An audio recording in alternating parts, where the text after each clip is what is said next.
the trumpet sounds. Hallelujah. Do you know that sound speaks? Sound speaks. Nangungusap yung sounds. You can really identify like the sound of a thunder or the sound of a lightning. You know if it is thunder, if it is lightning. You know if it is a sound of a siren or an ambulance.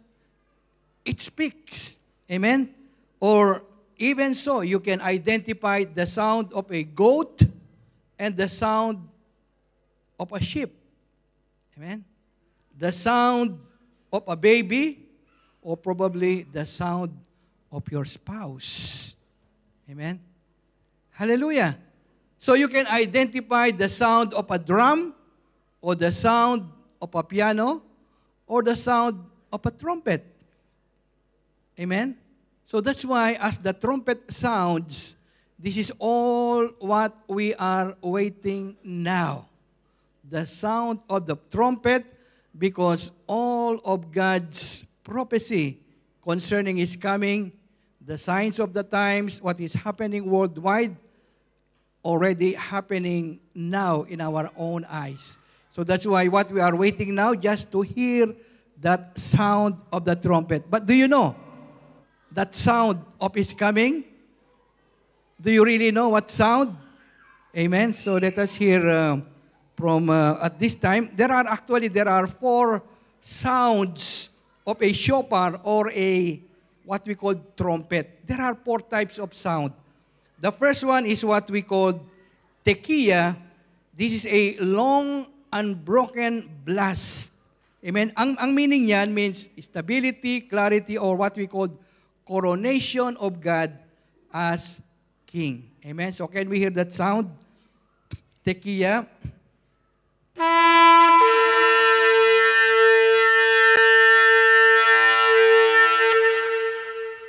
Hallelujah. The next sound of a trumpet or shofar, it's called sheberim. Sheberim means tatlong medium blast. 3 medium blast. Amen? Ang meaning niyan means the sound of a broken spirit, the sound of humility, the sound of a deep cry of heart. Amen? So we should understand what sounds means. Amen? So the sound of sheberim, Brother Manny.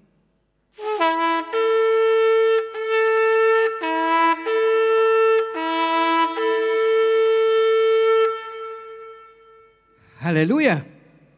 Praise God. The next one, the third one is called teruah. Teruah, there are at least 9 rapid blasts. 9 rapid blasts meaning the sound of an alarm. The sound of danger, the sound of awakening, the sound of an urgent call of repentance. Amen? Hallelujah. The sound of teruah.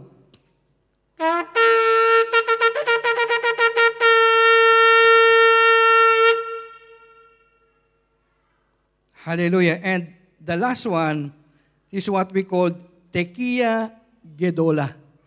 This is all what we are waiting to hear now from heaven. The trumpet call of God, meaning it's rapture time. Amen? Meaning Jesus is coming. So tekiya gedola, this is a very long blast, meaning it is the sound of victory. It is the sound of triumph. It is the sound of the final redemption of man. Amen? This is the sound that we will be with God forever and ever. Amen? So let's hear the sound of Christ coming, the sound of the rapture, or what we call tekiya gedola. Hallelujah.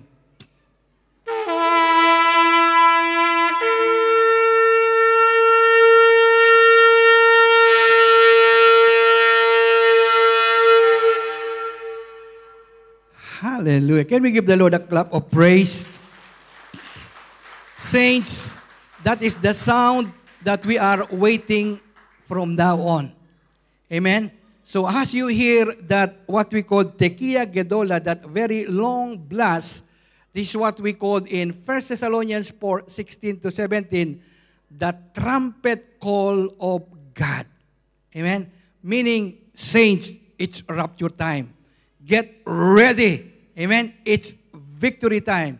It's time to be with the Lord forever and ever. Hallelujah. Glory to God. So at this time, can we all arise as we read the very word of God? Thank you, Brother Manny. Hallelujah. Let's read this all together loudly, with faith, declare it in our lives. Amen. Praise God.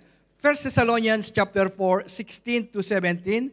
For the Lord Himself, hallelujah, all together, for the Lord Himself will descend from heaven with a shout, with the voice of an archangel, and with the trumpet of God, and the dead in Christ will rise first. The trumpet of God. Amen? We heard that sound. Then we who are alive and remain shall be caught up together with them in the clouds to meet the Lord in the air, and thus we shall always be with the Lord. Amen. 1 Corinthians 15:51-53. Behold, I tell you a mystery. We shall not all sleep. Means, hindi tayo lahat mamamatay. Amen? All sleep. But we shall all be changed. Lahat tayo machi-change. Amen? Into glorified body. 52. In a moment, in the twinkling of an eye, at the last trumpet, for the trumpet will sound. The trumpet will sound, and the dead will be raised incorruptible, and we shall be changed. Hallelujah. For this corruptible must put on incorruption, and this mortal must put on immortality. Amen? Matthew 24:30, sabi ni Jesus, then the sign of the Son of Man will appear in heaven, and then all the tribes of the earth will mourn, and they will see the Son of Man coming on the clouds of heaven with power and great glory.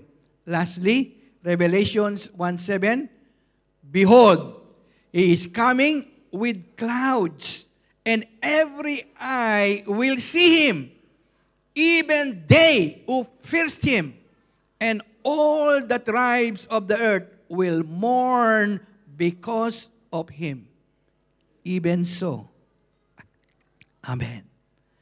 Father, once again, we thank you, we praise you, for you are good and your mercy endures forever. Lord, we are your people, your church, the bride of Christ, whom at this very moment we are waiting for the coming of the groom to take the bride, waiting for the King of Kings, yes, Lord, to rapture us, to take us out from earth into heaven, that we may be with you forever and ever. Lord, speak to us at this very moment. Open up our spirit, our eyes, that we may see, we may hear, and comprehend the things that is happening around us at this very moment. And speak to us. Let your word be clear, be understood in our hearts, in our spirit, in our minds. Move now, Holy Spirit, in our midst. In Jesus' name, amen, amen. Praise God. Can we give the Lord a clap of praise? Hallelujah. The Lord has been so good in our lives. Amen. And we thank God for each and every one of us who are here. Salamat sa Panginoon. Nandito po tayo. Glory to God. Amen. He enabled us by His mercy to hear, to worship, and to come into this place. So as we know, we are living in this last hour. Hindi lang last day, last hour na, baka last minute na lang or last second. Meaning the last and the wicked generation, makikita natin dito where sin is so rampant, Sin is celebrated in every pillars of society. Yung kasalanan, pinagbubunyi pa yan. They celebrate it. In government, nandiyan yung corruption, in schools, in business, in media, entertainment, and sadly, even in the church today. Amen? Nakakalungkot.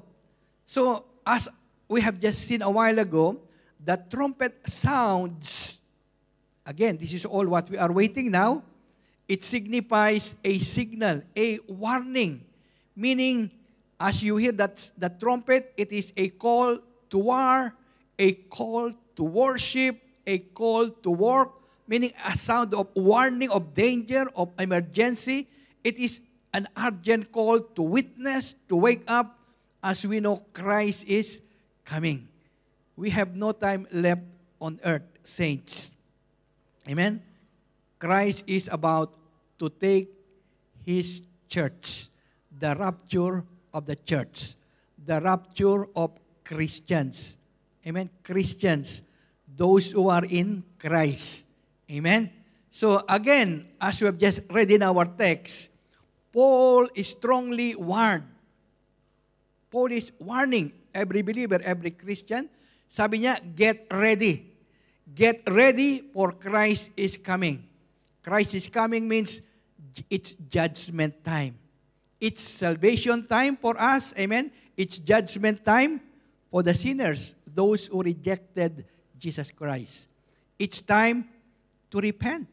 To those who have not yet been ready, who are not ready, it's time to repent. It's time to forgive. It's time to be reconciled. It's time to return to God. It's time to renounce, amen, surrender the works of darkness. It's time to renew our minds and put on Christ in our lives. As I always said, there is no time left for us to linger, to make alibis. Amen? No time left for us. We have to be serious. We have to dedicate our lives unto the Lord, not 99%, but 100%. Amen? So that's why the coming of Christ or the rapture of the saints, it is a reminder of coming judgment. There is judgment to come. Amen? We know the 7 years tribulation is coming. So again, as it was in the days of Lot, as it was in the days of Noah, the people are eating, drinking, marrying, amen? And suddenly, destruction comes. And suddenly, Jesus is coming. So the wrath of God, as we know, it was poured out in Sodom and Gomorrah. They were warned. The flood came during the time of Noah, and all inhabitants and all creations died. So the day and the hour nobody knows, but again, we are seeing the season, the times wherein we are living in this last hour. Anytime, Jesus is coming. There are so many prophecies, so many dreams, so many visions of even young children, 6-year-old, 7-year-old, even 2-year-old. They are having these visions. Amen? Not only the prophets of today's, but even young children. Seeing visions that Jesus is coming. And they are saying in this season, we don't know if it is September 22, 23, 24. Because as we know, this date, this is what we call the Feast of Trumpets. Trumpets. 1 Thessalonians 4:16-17, the Feast of Trumpets, wherein Israel is commanded by God to celebrate this feast, the Feast of Trumpets. So that's why in Israel it will be blown, signifying Jesus come. Jesus come. So, we are seeing the signs of the times. We have seen the signs in heaven, the blood moon, the solar eclipse coming on September 21, and they said it might be 3 days total eclipse, total darkness on planet Earth, as so many prophecies are being declared. Again, as I said, September 23, the sound of the peace of the trumpets, these are all coming. So we are just waiting for the sound to come. The sounds from heaven, the trumpet call of God. This all, we are just waiting now because all the signs we are seeing now, they are happening in our own eyes. So, bearing all this, what would be our response now? Amen? What would be our attitude concerning the signs of the times that Christ is coming back? What would be? Amen? Our reaction on these things. So let us all be warned once again that Judgment Day is coming, and let us ensure that we will not be on the judgment, but we will be on the rapture of the church, amen, to be with the Lord. As the trumpet sounds, Christ is coming. Hallelujah. So we have three main points quickly on this subject. Christ is coming, amen, the sounds of the trumpets, meaning the rapture of the church. The church will be raptured. The church means every Christian, every believer. That's the church. Amen? That's the church. It's not the building, but the people. So, and then, second point, the return of Christ, meaning Christ is coming back. Amen? For the second time. The first time, when He came as the Savior on that Christmas day, and on our last point, are we ready for His coming? Ready na ba talaga tayo? Anytime? Amen? So the rapture of the church, there would be meeting in the air. Every Christian, amen, every serious Christians, true believers will be raptured. Rapture means they will be taken out from earth to heaven. Amen? So, because heaven is our permanent home, the earth is only our temporary resident. So that's why we are all strangers, sojourners, aliens on planet Earth. Amen? The rapture of the church. So again, the sound of the trumpet, it serves as a wake-up call. A wake-up call. A strong reminder that we are at war. Amen? And urges us to do our assigned work. We have all works to do. Amen? We have our own ministry. Praise God for the ministry of Brother Ronnie. Glory to God. Amen? We have our own ministry, our own mission, our own works to do on planet Earth in the kingdom of God as we are waiting for the coming of our Savior, our Redeemer. Of course, prior to His rapture or the rapture of the saints. So the trumpet during the rapture, it signals, ano yung signals niyan? Anong meaning niyan? The sound, meaning the sound to wake up. Magising ka na. Amen? The sound of war. The sound to work. Amen? Hallelujah. Let's move on. So it's the sound to wake up. Again, the sound of the trumpet, meaning it is an urgent call. Amen? As we have just, as Brother Manny just blow the shofar a while ago, meaning the teruah, meaning a sound of awakening, a sound of danger, a sound of an urgent call. Magising ka na from your sleep. Because so many people, so many believers today, they are even sleeping spiritually. And some, they are still sleeping physically. Amen? So Ephesians 5:14 says, therefore, it says, awake, magising ka na, awake you who sleep, arise from the dead, and Christ will give you light. Dapat magising na raw tayo. Amen? Marami kasing nagtulog-tulugan ng mga Kristiyano eh. It's time for us to wake up. Again, as I said, there is no time left to linger, amen, and to be complacent. So again, this is a spiritual awakening. Magising tayo spiritually. It is a sound of transformation. we are all urged as believers to rise up. Magising ka na, tumayo ka na dyan, hindi lang yung paupo ka lang dyan. We need to rise up or rise out from our spiritual deadness, from our inactivity, from complacency, from being away from the presence of God. And this is still the conditions of many believers today. Those what we call the so-called Christians. Again, saints, we are being warned. Magpakatotoo na raw tayo. Or else, those people who are still sleeping, living in complacency, walang pakialam, amen, what it means, they will miss the rapture. If you will miss the rapture, you will be left behind on planet Earth, and you will experience that 7 years tribulation. Great tribulation, ang kasama doon, yung Diablo.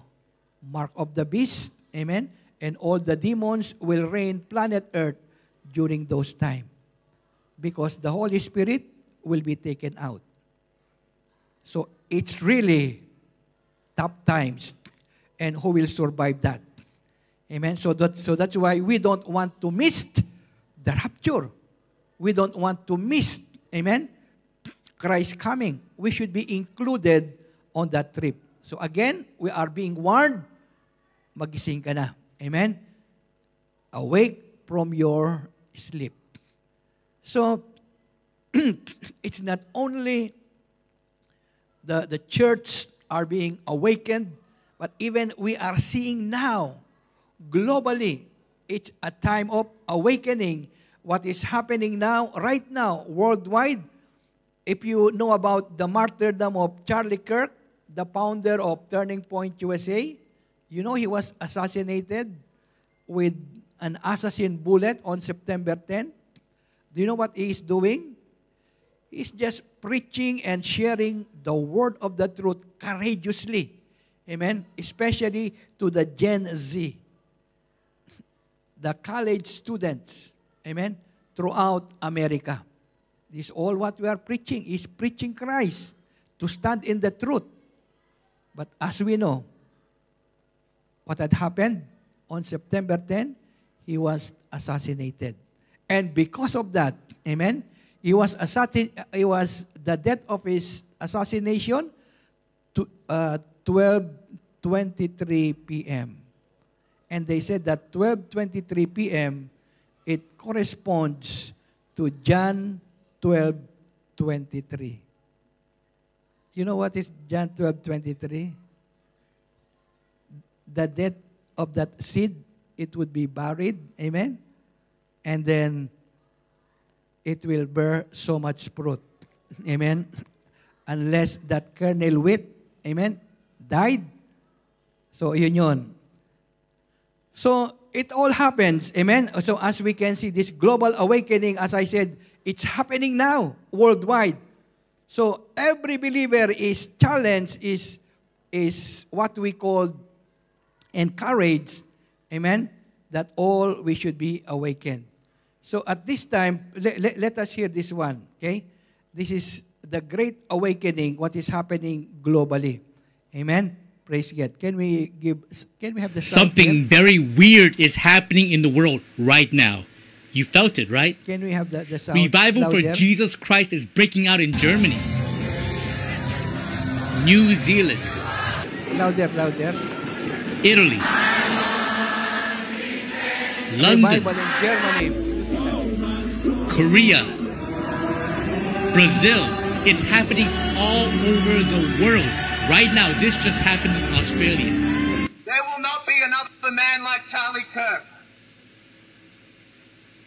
Christ is King. Christ is the one that And in inspired London. Charlie. Christ is King! Christ is King! Christ is King! Christ is King! Pakistan, Venice, Poland, Actually, 500,000 in Poland. And Sweden? Check out Paris, France. 60,000 in the Netherlands. And Mexico. And yes, my own country, the United States. From Boston, Denver, Washington, D.C., Hollywood. Yes, even San Francisco. Yes, even the White House. American Idol streamed a 3-hour worship session. The martyrdom of Charlie Kirk sent a shockwave around the world, even politically. But for Christians, it was a wake-up call. Only God could have known that Charlie would reach more people in his death than in his life, because his life was fully committed to Jesus Christ. Okay, I don't know who made this. The numbers are off, but the message is true. His martyrdom has amplified his message.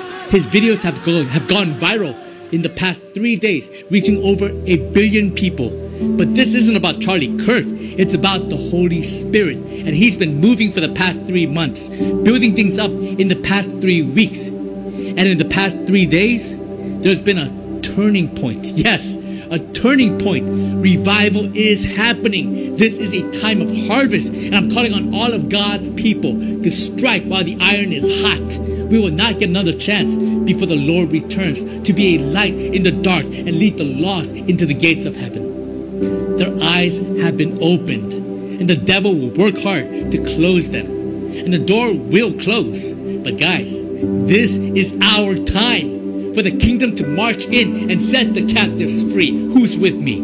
If you agree, type amen and subscribe to Make Christians Stronger. If you want to advance God's kingdom through this ministry, we're now on Patreon. Click the link in the description. Praise God. Amen. So it's really happening worldwide. So again, we are being warned of all these things that is happening now. Indeed, Christ's coming is imminent. It's getting closer and closer, and we don't know. It might be on few days to come. So again, Romans 13:11-12, the hour has already come for you to wake up from your slumber. Let us put aside the deeds of darkness and put on the armor of light. Sabihin mo nga sa katabi mo, wake up. Baka nakakatulog na rin yan. Kalabitin mo na rin. Amen? Wake up. Baka napuyat yan kagabi. Amen? Wake up. It's time to wake up. It's awakening time. It's a revival time. Amen? So that's why God is allowing all these things to happen worldwide so that people will have the opportunity, the chance, amen, to repent, to be reconciled, and get ready for the coming of the Savior, the Lord Jesus Christ. 1 Thessalonians 5:6, so then let us not be like others who are asleep, but let us be awake and sober. Magising na tayo. Amen? And be sober. Be sober, watch, and pray. Amen? So again, it's not only the sound to be awake up or to wake up, but even so, it is the sound of war. So the sound of the trumpet signals a call to war. Especially when there is war, the trumpets are being blown to declare it is time for war. So even so, every believer is called for a spiritual battle. We have our own battles. We have our own war to fight in this life. Lahat tayo, individually, we are at war. And individually, we are fighting our own battles in this life. So that's why this is a call for the sound of war, meaning you as soldiers of Christ, as warriors, we should be strong and be courageous to face every enemy in this life. So that's why the Lord God always commanded Joshua, Joshua, be strong, be courageous. Be strong, be courageous. Let not your heart be troubled. Believe in God. So let us all be strong and stand firm and grounded in our faith So that's why whatever enemies you and I are confronting, facing now, there is no, amen, there is no reason for us to be defeated. There is no reason for us to surrender or give up, but rather be strong. Amen. For the Lord, our God, is with us. As He said, the battle is mine. Amen. So the sound of war. So again, whatever battles, whatever conflicts, whatever troubles, whatever enemies you and I are facing now, again, we are being reminded, stand firm. Magpakatatag ka. Huwag kang mag-give up. Ilang akbang ka na lang. Ilang oras na lang, ilang panahon na yan. Ilang panahon na lang yan. Your complete victory, your complete redemption, meaning Jesus Christ is at the door, amen, of your life. Konting tiis na lang. Do not retreat. Come on, fight the good fight of faith. Victory belongs to those who endure until the end. And we know this. Amen, Matthew 24:13, to those who endure until the end will be saved. The endurers, not the retreaters, not those who surrender, not those who give up, but rather those who endure until the end. So that's why our ultimate goal, ang pinaka-goal natin ngayon is to endure hardship as soldiers of Christ. Matindi yung labanan ngayon because right now, we know, even so, the devil knows that his time is running out. So that's why he's pouring out his own, binubus na niya lahat. It's all in all. And so that's why the more we should be strong in this last hour, last days. Lalo tayong magpakatatag. As you can see, as if the trials are getting tougher and tougher each day. Yung mga testing, yung mga problema, parang lalong bumibigat. And that is true. Because our redemption is getting closer. Amen? So that's why, sabi nga ni Paul kay Timothy, our ultimate goal is to endure hardship. Fight the good fight of faith. Keep that faith, amen, until Jesus Christ comes. Dapat nananatili ka sa Panginoon hanggang pagbalik ng Panginoong Jesus. Amen. Do not give up. Hallelujah. Glory to God. 2 Timothy 4:7, sabi ni Paul, I have fought the good fight of faith. I have finished the race. I have kept the faith. Dapat ganyan ang declaration natin. Amen? It should be that way. Dapat mananatili tayong malakas, matatag, amen, palaging nakakapit sa Panginoon until the Lord Jesus Christ comes back. The sound of the trumpet, it is also a sound to work. Magising ka na dyan, magtrabaho ka na. Amen? Hindi yung patulog-tulog. As the trumpet of God sounds, it is an urgent call for every believer to do God's work. Are we doing God's work? Sabi niya, doing God's work while it is day, habang may panahon pa. Habang nandyan pa yung araw. Because when night comes, no one will able to do the work. Pag madilim na, hindi ka na makakapagtrabaho. When there is no time left, tapos na. So that's why as long as it is day, nakikita pa natin yan. Amen? Let us do the works of the ministry. Let us do our assignment, our calling, our works in the kingdom of God. Lahat tayo. Amen? We are in a family. We are a church. We belong to God. All of us as a part, as a ministry, as a calling, as a work to do. Amen? Lahat magtatrabaho in the kingdom of God. All are servants. All are ministers. All are workers in the kingdom of God. So that's why Jesus said in John 14:12, the works that I do, you shall do also. Kung ako nagtrabaho, sabi ni Jesus, you shall do the works also. And greater works than this, you shall do because I'm going to the Father. Kasi aalis na ako, kaya nga yung trabaho ninyo, mas marami pa. What did Jesus do on earth? Preaching the gospel. Amen? Laying hands on the sick, casting out demons. Amen? Bringing the lost to the kingdom of God. And this is the works that you and I must do as we are waiting for that great day, the coming of the Lord Jesus Christ. Again, the trumpet, it is a call, a sound for you and me, for the church, for every believers to work, do God's work while it is day. John 9:4 says, I must work the works of Him. Dapat gagawin ko yung trabaho niya. Who sent me? We are all sent by God. Sabi niya, while it is day, abang may oras pa, abang nandyan pa yung araw. Because when the night is coming, no one can work.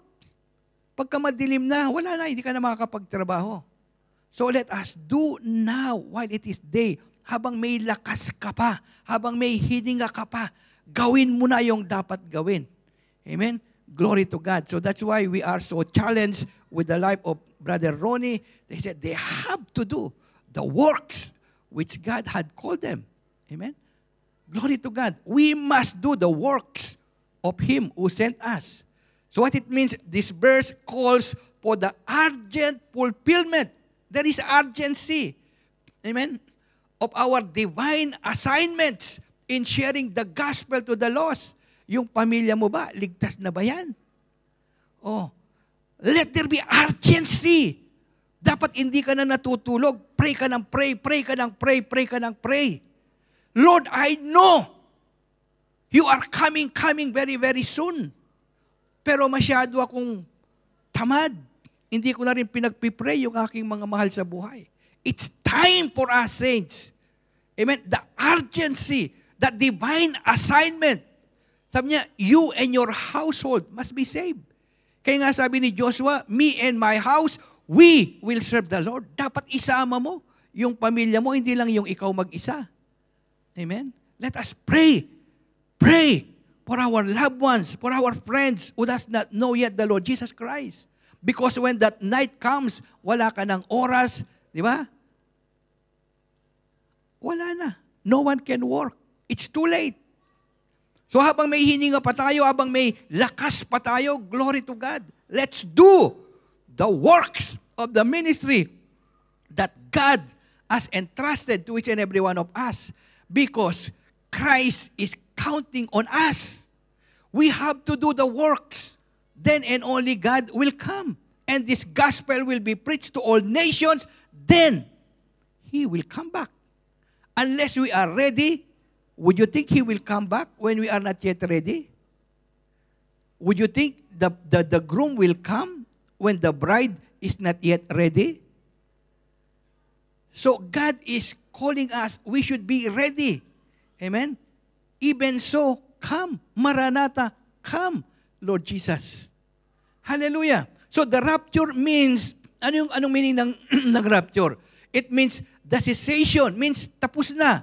The cessation, meaning stop of doing God's work, where all the servants, all the workers, all the ministers will be taken out from earth to their eternal destiny, their home in heaven.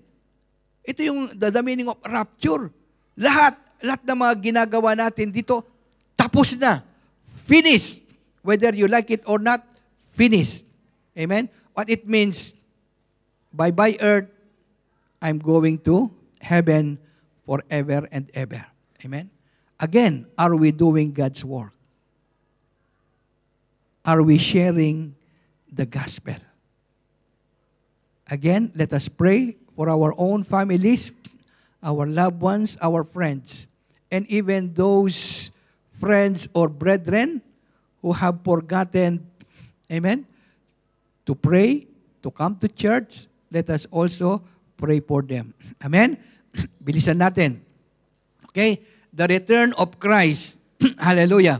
Babalik na ang Panginoon. So the return of Christ signifies, meaning the day of the Lord, meaning deliverance from wrath, and of course, destruction on earth. Ito yung gusto sabihin ng return of the Lord. Ano yung the day of the Lord? The day of the Lord will come unexpectedly. Kaya nga, day of the Lord yan eh. It comes like a thief and will bring about the destruction of the heavens and earth. Destruction yan.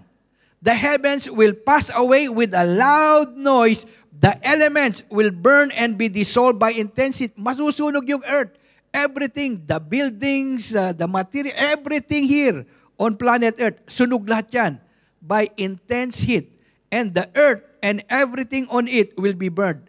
Lahat ng mga tinayo mo, yung mga kotse mo, yung mga building mo, ari-arian mo, lahat masusunog yan. Amen? Glory to God. Amen? So it will be burned up. Masusunog lahat yan. This is what we call the day of the Lord. Kaya 2 Peter 3:10 it says, but the day of the Lord will come as a thief in the night, in which the heavens will pass away. Yung heavens na yan, it will pass away with a great noise, and the elements melt with fervent heat. Both the earth and the works that are in it will be burned up. Lahat dito sa planet Earth, masusunog lahat yan. Amen? There would be nothing left except your own self. Hallelujah! So, it's not only deliverance, amen? Deliverance also from wrath. Meaning, Jesus is coming, amen? Jesus coming means the deliverance of believers from the wrath of God. The wrath of God means judgment is about to come. 7 years tribulation is about to come. But we do believe, amen, the rapture of the saints will come before that 7 years tribulation. Meaning we have to be rescued, delivered, amen, from the wrath of God that is about to come. Amen? What we call the impending judgment of God. As it says in 1 Thessalonians 1:10, there is judgment to come on planet Earth. And of course, the rapture, it will take us out first before the pouring out of the judgment. 1 Thessalonians 1:10, and to wait for His Son from heaven. So that's why Jesus Christ is coming from heaven, whom He raised from the dead, even Jesus, who delivered us from the wrath to come. So that's why Jesus is coming back. Amen? So He will deliver us from God's wrath, from God's judgment on planet Earth. Glory to God. Amen? He's coming for us. Amen? He's coming for His bride to take us out from this impending judgment. Even so, 1 Thessalonians 5:9, it says, for God did not appoint us to wrath, but to obtain salvation through our Lord Jesus Christ. Amen? Glory to God. So, also, it meaning the return of the Lord, meaning as well, not only the day of the Lord, amen, the divine judgment, but even so, destruction on earth. Destruction on earth na yan. So, the destruction of the earth is depicted as a catastrophic event during the day of the Lord or the return of Christ, where the heavens will pass away with a loud noise, the elements will melt with intense heat, and the earth and everything on it will be burned. Hallelujah! Binasa natin kanina yan, 2 Peter 3:10, the day of the Lord, amen, the heavens will pass away with a great noise, and the elements will melt with fervent heat, both the earth and the works that are in it will be burned up. Tandaan natin, itong the day of the Lord, it's on fire. Whereas during the time of Noah, water. Amen? Water ang destruction ng whole earth, all creation. Times of Noah, water. But now, in our time, the destruction of planet Earth, no longer with water, but with fire. Fire na ngayon. Matindi. Amen? So, finally, are we ready for His coming? Ready na ba talaga tayo? Amen? Tell your seatmates, are you ready? Amen. Talaga ba? Ready ka na ba talaga? Hallelujah. Tingnan natin kung ready na tayo. So, to be ready means believers, ito yung dapat yung makita sa atin. We must live in constant preparedness for Christ's unexpected return. Unexpected yan eh. He's coming like a thief in the night. Though we know the seasons, sabi niya, you will know the seasons. Amen. But the hour, we do not know. Or the day, we do not know. Maybe within September 22, 23, or maybe next month, we don't know exactly. Amen? But the seasons, He said, you know. When all these signs happened, then I will come. So this spiritual, what we call this preparation, ano yung preparation na to? Maghahanda ka, di ba? May darating eh. The King is coming. So that's why maghanda tayo. Amen? Ano yung preparation na to? It involves our spiritual alertness. Spiritual alertness means you watch and pray. What is happening around us? What is happening with my family, with my friends? Amen? What is happening around the world? Amen? Spiritual alertness. Yung faithfulness natin, di ba? Faithful ba tayo sa Panginoon? Amen? Are we really obedient to God's Word?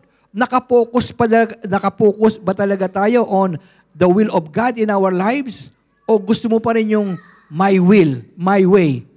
Amen? So that's why this is what we call preparedness. Handa ka na ba talaga? Are you living in faithfulness? Are you living in obedience? Are you obeying the words of the Lord? Tayo lang makakasagot niyan, saints. Amen? But we need to be serious. This is what we call readiness. Are you ready? So Matthew 24:44, it says, therefore, you also be ready, for the Son of Man is coming at an hour you do not expect. The people are eating and drinking and marrying, then suddenly destruction comes. As it was in the days of Noah, as it was in the days of Lot, kain lang. They keep on moving, as if life is continuously kumakain, amen, eating and drinking and marrying, then sudden destruction comes. Then suddenly, Jesus is coming. We do not know. The hour is unexpected, but we should be ready always. Tell your seatmates, be ready always. Amen. Hallelujah. So the trumpet sounds, are we ready for Christ's coming? This is an urgent call, saints, meaning a call to repentance, a call to redemption, and of course, finally, a call to rejoicing. Hallelujah. A call to repentance. Kasi dapat maganda na tayo or else you will miss the rapture of the saints. Mamimiss mo yan. As we know, even Jesus Christ on His first ministry, on His first preaching, on Matthew 4:17, when Jesus preached, He said, repent. This is His first word. Repent, for the kingdom of God is at hand. Ito yung unang message, repentance. Amen? This is always the first message, repentance. Repent, repent, repent. Amen? So Jesus did not come to call the righteous, but sinners to repentance. Jesus rebuked the cities of Chorazin and Bethsaida despite seeing His mighty works, yet they did not repent. And this is the sad thing with so many believers today. They are like, amen, the city of Chorazin and Bethsaida. Amen? Despite of the miracles, the signs, and the wonders they are seeing in their own eyes, yet still they don't repent on their wicked deeds. Nakakalungkot. Amen? And of course, you know about Nineveh. Nineveh was spared in judgment, though Nineveh was so wicked. And God pronounced judgment already, but yet they were given the chance to repent. And so that's why Jonah preached repentance to Nineveh. And of course, we know what had happened to Nineveh. Nineveh was spared in judgment. God stopped His judgment. Why? Because they repented. Because they repented of their sin. When repentance was preached, they repented of their sin. And so today, we are preaching repentance also. Repent, for the kingdom of God is at hand. It's time for us to repent. Amen? So will you be like the people of Chorazin, the people of Bethsaida, who did not choose to repent? Or will you like the Ninevites who repented? Hallelujah. It's not only a call to repentance, but a call to redemption. Redemption, yung pagtubos ng Panginoon sa atin. Christ coming signifies our redemption, meaning malapit na, malapit na. Konting tiis ka na lang. Konting tiyaga ka na lang. Malapit ka na, kapatid. Malapit ka na, child of God. Sabi niya doon, Luke 21:28, your redemption is drawing near, papalapit na. Amen? Luke 21:28, let us read. Now when these things happen, look up, tumingin ka. Lift up your heads. Amen. Tumayo ka na. Amen. Dati medyo pasuray-sur, medyo napakalungkot mo, di ba? Kasi nawawalan ka na ng pag-asa, nawawalan ka ng lakas. Ngayon, sabi niya, stand up, look up. Amen. Look unto heaven because your redemption draws near. Papalapit na, konting hakbang na lang, saints. Konting tiis na lang. Amen. Our redemption draws near. Hallelujah. Glory to God. Malapit na talaga. Amen. Malapit na rin tayong matapos. Amen. Glory to God. So your redemption draws near. Sabihin mo sa katabi mo, your redemption draws near. Amen. The final redemption is at hand. Though we have been redeemed from the curse of the law, but our final redemption from planet Earth soon, amen, it's coming to an end. Meaning it signifies the coming. Ano yung dumarating? Full freedom, full healing, full deliverance from our current situations, from our current predicament at this time. Amen. From pain, from problems, from persecution, malapit na. Amen. Alam ko, nandyan yung pagtsatsaga, di ba? Konting tiis na lang. Our full redemption, amen, full deliverance draws nearer. Amen. Hallelujah. Glory to God. Finally, a call to rejoicing. Not only a call to repentance, amen, but also a call to rejoicing. Amen. The rapture of the saints calls for rejoicing. Bakit rejoice? Bakit magre-rejoice tayo? Kasi malapit na eh. Malapit ka ng tubusin ng Panginoon eh, di ba? Malapit na tayong alisin dito sa lugar ng problema na kung dito ay puro mga hindi magagandang bagay, di ba? Mga pangit na bagay dito. Amen?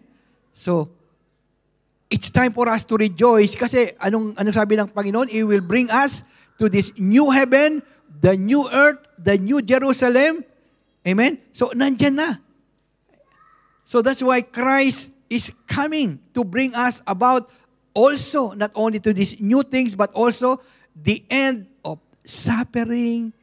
Malapit na, kapatid. Alam ko, napakabigat ng problema mo ngayon. Amen? Soon, the end of suffering, the end of death, the end of sickness, the end of sorrows, lahat ng mga problema mo, may ending din yan. Amen? Lahat ng mga nagpe-persecute sa'yo, may ending din yan. Amen? Lahat ng mga kagalit mo, may ending din sila. Amen? Malapit na. Magtiis na lang tayo. Amen? Konting panahon na lang. Glory to God. It's time for you and me for rejoicing. Amen? So what it means, God will dwell with His people. Anong sabi diyan? And will wipe away every tears from our eyes, meaning it signifies unspeakable joy in the loving presence of God. Malapit na tayo. Amen? Malapit na, kapatid. Amen? Glory to God. Revelations 21 verses 1 to 4. I saw, sabi ni John, I saw, nakita ko na, sabi niya, a new heaven, bago, a new earth. Hindi kagaya dito na earth na napakabaho, di ba? Yung puro pollution, di ba? Napakainit, di ba? Napakaraming alikabok, sandstorm dito, bagyo dyan, flood control dito, flood control dyan, di ba? So, marami talagang di ba? Hindi magagandang bagay. Pero sabi ni John, I saw new heaven, a new earth. Also, sabi ni John, I saw the holy city, the new Jerusalem. Ano yung new Jerusalem? Streets of gold yan. Tatapak tayo sa gold. Amen? Sabi niya, coming down out of heaven from God, prepared as a bride. Sabi niya, behold, the tabernacle of God is with men, and He will dwell with them. Meaning, God will dwell among us. Makakasama na natin si God physically. At this time, God is in heaven, we are on earth, but this time is coming, we will dwell with God forever and ever. Hallelujah. And God will wipe away every tear from their eyes. There will be no more death. Hallelujah. No more sorrow. No more crying. No more pain. For the former things have pass away. Amen? So kapatid, alam ko, maraming pain dyan, maraming mga luha dyan, maraming sorrows dyan. Amen? But God said, this is the end of all things. A time of rejoicing, amen, a time of joy is coming before us in the presence of God, and we will dwell with the Lord forever and ever. Glory to God. Amen? So, in our conclusion, the trumpet sounds, and yan, it refers to the rapture of the church. Yung church mararapture, mga believers, mga Christians, this is a sound to wake up, magising ka na. A sound of war, fight, the good fight of faith. A sound to work, magtrabaho ka na kapatid. Amen? There is no time left. This is the day of the great harvest. Amen? This is a call to repentance. Magsisi ka na. Amen? Yung pride mo. Amen? Itapon mo na yung pride na yan. Amen? Huwag mo nang iluto pa yung pride na yan. Di na masarap yung mga pride na yan. Amen? Hindi healthy eh. Pagka pride, hindi healthy. Amen?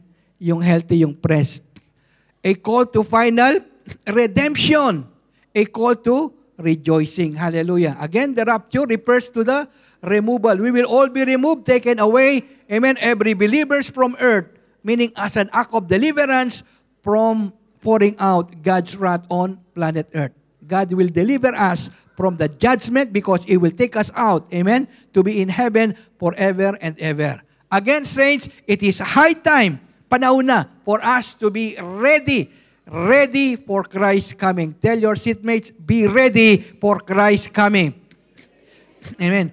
And let us all be serious with God. Magpakatotoo na tayo ngayon. Pagka sinabing 9:30, dapat 9:30, nandun ka, di ba? Pagka sinabing 8 o'clock, nandun ka na. Amen? No time left. Amen? Dapat talaga. Amen? Magpakatotoo na ako ngayon. Dapat disiplinahin ko na yung sarili ko ngayon. Pagka sinabi ni God, bawal yan. Huwag mong kainin yan, ha? Sige, Lord, susunod na po ako ngayon, mula ngayon. Amen? So, let us follow. Obey! Obey God's word! Magpakatotoo ka na kung talagang Kristiyano ka. Prove now that you are a child of God. I-prove mo na talagang you are entitled, you are qualified to be on that rapture. Amen? Magpakatotoo na tayo. Amen? Entitled ka ba talaga doon? Qualified ka ba talaga doon? Let us do it now. Be ready. Obedient to the word of God. Do God's will. It is for us to witness, to war, and to win more souls for Christ. It is high time for us to put off. Tapon mo na yan, yung old sinful nature na yan, yung pride na yan, alisin mo na yan. And it's time to put on humility, put on Christ in our lives. Amen? Let this be a time, amen, music team, let this be a time to open up our hearts. Let the Holy Spirit, once again, search us. Search me, O God, and know my heart, to convict us, to correct us, to transform us, to save us, to deliver us. Saints, it's repentance time. We need to forgive. We need to be reconciled. We need to be restored. It's time for healing. It's time for deliverance. It's time to be ready. It's time that you and I are included on that rapture. Amen? The trumpet sounds, Christ is coming.